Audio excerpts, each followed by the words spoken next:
Syedaralun, uji coba makan bergizi gratis mulai dilakukan terhadap 9 sekolah di Aceh Tamiang pada Senin 13 Januari 2025.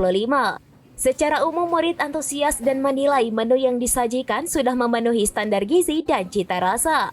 Kepala Unit Satuan Pelayanan Pemenuhan Gizi Aceh Tamiang, Tari Irmanisa menyebut pada hari pertama ini pihaknya menyediakan 3.255 porsi makanan bergizi. Porsi ini sesuai kebutuhan pelajar yang tersebar pada 9 sekolah.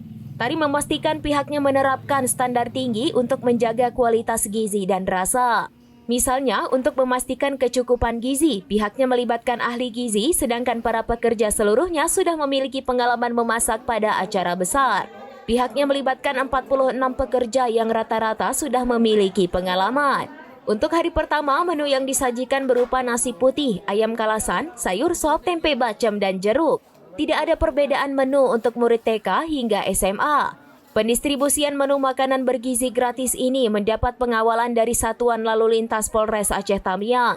2 mobil yang mengangkut paket makanan dikawal 1 mobil polisi, mulai dari dapur layanan hingga ke sekolah. Sejumlah murid SMA Negeri 4 Kejuruan Muda Aceh Tamiang menyampaikan terima kasih kepada Presiden Prabowo karena telah memprogramkan makan bergizi gratis.